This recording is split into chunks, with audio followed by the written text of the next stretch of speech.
Hi, welcome to the Narrative Inc. podcast. Today, we are going to be talking about NaNoWriMo and how you can prep for it by just knowing why you want to write. And just like, what are your motivations behind your writing? I'm Sam. My name is Colton. If you want to check out more of us, go ahead and leave a like, a comment, and subscribe to the channel here.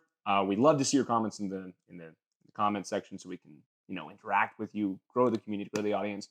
We also have like an Instagram, and I believe we have a Facebook in the works as well as a Twitter. And the link to all of those are going to be down in the description. And we now have a Patreon as well that's set up if you want to support us monetarily. Yeah. So today, the main topic is like why you want to write, because during NaNoWriMo, it can be kind of hard to keep that motivation up every single day. And so, like, Sam, why do you want to write? Is it to get published? Is it just to tell good stories? Like, yeah, why do you want to write? My big thing is I want to tell the stories that are stuck in my brain because I've really struggled to find a medium to put them out because I've tried writing before. It was like one of the first ones I tried, and I tried it for a long time, and it just didn't work. I couldn't get myself to do it. Yeah. But through other mediums and such, I was able to stretch that creativity and that world building, but I still have so much that's in my head that I don't have time to fit into like a D&D session once a week or even once a month or talk about with friends. I don't have time to put it down with other people. So I really want to write it. Gotcha. And like, so like you talked about struggles from before of not being Yeah. able to get it out. Is that like you tried to write novels or stories before, or I like have tried to what? write novels and Okay. stories. Yeah. Tried a bunch in high school and I never had the energy to do it after all my classes and everything. And like, I'd go through spurts where I could do like, oh, I write like a bunch for like 3 or 4 days. And then the steam just dies. Mm, And I just didn't know what to do from there. And every time I would start a new project because the steam would die, I'd be disappointed with this one and I'd scrap it and gotcha. then I'd start over. Gotcha. Okay, that's interesting. I mean, I feel like that's pretty common. A lot of people probably feel that way and go through the exact same thing all the time. Even people who have been writing for a long time. Like I've had, hello kitty. I've had so many projects that I'm like, oh, this is the coolest idea I've ever had. This is the best world building I've ever done. And then like a couple days, couple weeks, or a month later, it just completely dies out. Um, so, have you done anything in the past that you feel like, oh, this worked, but you just didn't keep up on the habit or the thing? Or have you just never really been consistent enough to make it feel like it's going to stick? It's been a mix of both. It's mostly I haven't been consistent enough to stick with it, and I haven't had those habits that I've already been learning from you. Hmm. But the other thing is a lot of the projects, because I have a lot of world building I've done, and sometimes something sounds good in my head, and then I get self conscious of it Hmm. when I try to put it on the paper. And so that's kind of the big reason I started scrapping a lot of projects. Is I'm like, this one's like too deep into the lore for anyone to understand right off the bat, or this one that doesn't make sense. And I wrote it down. I'm like, okay, well, I'm going to change this completely because it doesn't make sense at all. It's been a combination of a lot of different factors, but yeah, finding the right story to tell Hmm. and getting the habits down to write it have been the two main proponents. Gotcha. Well, let me drop a hard truth on you. Your first draft is going to suck. Ouch. No matter what, every writer, their first draft sucks. Even if you're like, oh, my pros are pretty good or whatever, your characters won't be as strong or your world building won't be as good. Just know now that your first draft's going to suck. Okay. But also, no one's going to read it. Okay, unless you are working directly with an editor or whatever situation you have, no one's going to see it. And so the first draft is your excuse to just get the story out. Okay. And so like you don't have to share it with anybody at all. This is just for you to get the story out. And for a lot of people, like for me for a long time, just writing the first draft was good enough. I'm like, oh, I finished the book. I'm good. I'll move on to the next one. Uh, but really, you have to decide, like we talked about earlier, and like I asked you, is like, why do you want to write it? So, like, if you're looking to get published and realizing, okay, my first draft's going to suck, but that's okay because I can work on each of these things on each draft or whatever.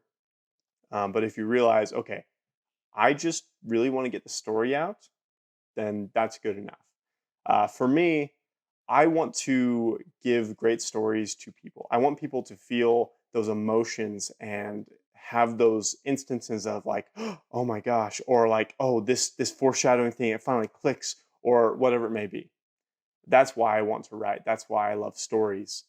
And so, that's kind of like a really good thing to figure out. Obviously, it takes a lot of time to figure it out, but really deciding early on why you want to do this thing. And so that's kind of like where I go when I'm like, okay, why do I want to get this story out? Why do I want to write it? And sometimes it really is just for you. And other times you're like, you know what? I want to write this for my future children. I want to write this for a competition or whatever it may be. Yeah. It's a lot to think about there. Yeah. Yeah, I guess I need to find a lot wide range of reasons to write rather than just like one. Yeah. And it's totally Yeah. fine to start out with just one. Yeah. Like having simple motivation is totally fine. Same with your characters. Like you don't have to have the most crazy backstory in the world. I've recently been getting into the series One Piece, and the main character he's like a pretty simple guy. He just wants to be the king of the pirates, and that's a very lofty goal. But it's so fun and like enthusiasing. And I don't know if that's a word. Enthusiasm. I don't know. His enthusiasm is so contagious that he just like basically forces people through kindness, kind of to join his crew and stuff, and they just want to help support him and stuff. And so a simple motivation is totally fine, um, and in that way. But it's also like it is good to like when things start to break down, when you realize, oh, my story sucks, to be able to be like, okay, wait a second, this one thing doesn't suck, or like all I have to do is just get this one thing done today, and that's Yeah. okay if it sucks. Because writing is gonna suck. There will be times when you're gonna just want to quit and just think, man, being an author sucks. People don't like my stuff. I can't finish things. But then there are times when you're gonna feel so high and you're gonna ride that high and just, man, I'm the best. I'm gonna be a bestseller, all these things. And so finding those motivations and those things during those ups and downs are really crucial for your career or just for storytelling in general.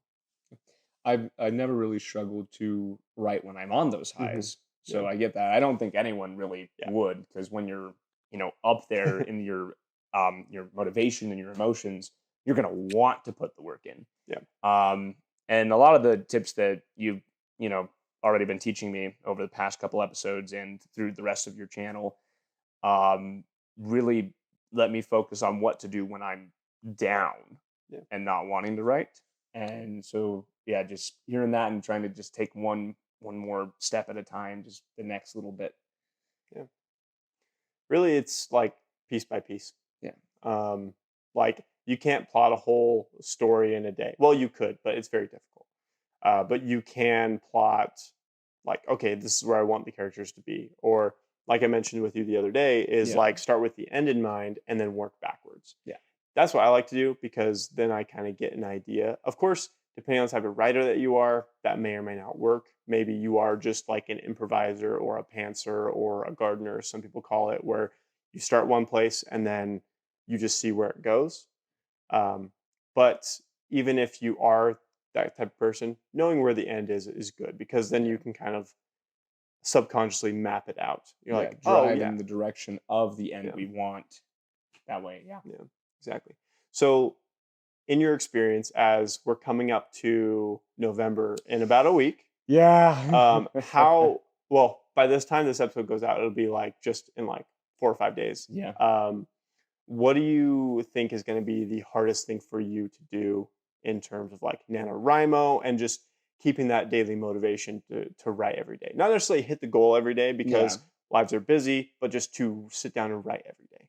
I think the hardest part is November is gonna be a busy month in general for me. Like I've got family coming in to visit. I've got a holiday. I've got like midterms. I think are around that time. So unless they already happened, I don't know. I'm not up to date on my schoolwork.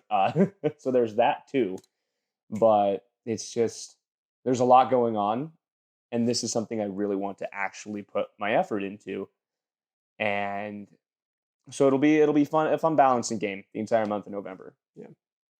Yeah. Time is really important. I know that pretty much everybody, November's crazy busy. Even if you don't really celebrate Thanksgiving or whatever your affiliations are, it's very busy. It's a busy time of the year. It's near the end of the year, so people are trying to hit their work goals. And that's why winning NaNoWriMo is kind of like this ambiguous thing that you don't really have to do. The goal is just to do it every single day. And that's why I think it's really important to just sit down every day and do it, even if it is just getting one sentence done, and like or the 10 word rule that I Yeah. shared before, that I really love. And there will be times where you don't want to write, and you will write, and you'll feel great. But there will also be times where you don't want to write and you don't do it, and you're gonna feel pretty crappy. You're like, I should have done it. So what are you gonna do when you do inevitably fail? You're gonna fail. It's okay. Yeah. Just like your first draft's gonna suck, we're gonna fail. Even famous authors like Brandon Sanderson, as we all know, George R. R. Martin, Patrick Rothfuss, all these guys who have written fantastic stories, they fail to write or they fail to meet deadlines or whatever, but they get up the next day. So what are you gonna do after you've failed to keep going? Probably call our cameraman. Yeah, because yeah, he'll get me back on track. When he was gone, out of yeah, out of the country for about 2 years, that's when I really struggled to do anything Oh, creative because he always keeps me on my toes. yeah. You know who you are. Yeah. We're talking to you, cameraman. He's actually here right now, Yeah, but physically in the room, but I'm looking at the camera just to make him feel uncomfortable. yeah, yeah. So when he's editing this, we'll be like, yeah, Yeah, we're we're talking to looking you. right at you. Actually, one thing about our cameraman, I'm gonna say his name, McKay, because he will eventually be on the Yes. show. We'll do videos with him. He has last time we talked, he was at like 20,000 words, and he's like, the reason why I've been able to get this far is because I'm writing every day. And I think that's really cool. That when I first met him, however long ago it was now, he was just like curious and he was just so willing to learn. And it's really cool to see that he's taken that and turned it into something where it's like, yes, I've been doing it every day and it does make a difference. So and that's actually a really good thing that I have this year that I haven't really had is in person people to go off of this and to work with this on. Just NaNoWriMo or Narrative Inc. or whatever it may be, just having people to work with is really important. And it's really cool that you brought that up that, you know, it's okay to rely on people, especially in the early parts of your writing career or just your writing hobby. Because you're gonna need people to learn, to grow, and to just improve. Because without feedback and without that support, we probably won't go very far. Unless you have like an indomitable spirit that just keeps going no matter what. That's hard to build up unless you're just like a special Not in person. a lot of things. Yeah. But yeah. Okay. So what are you most excited for? We've gone over kind of like the realities, how things are gonna suck and whatnot, but what are you most excited for as we're coming to the end of this episode? In all honesty, as I said last time, I'm itching to get started because I've actually finally decided what I'm going to write about. Mhm. Like I was talking with another friend through my the 3 or 4 ideas I had, and finally narrowed it down to the one that is the story I want to tell. That has the emotions in the potential of it that I can make happen. Awesome. Well, thank you so much for watching, guys. We really appreciate your time. Remember to like, comment, and subscribe. Follow us on all of our various social medias. And starting next week, after this episode goes out, we will have had a few days of actual NaNoWriMo and actual writing.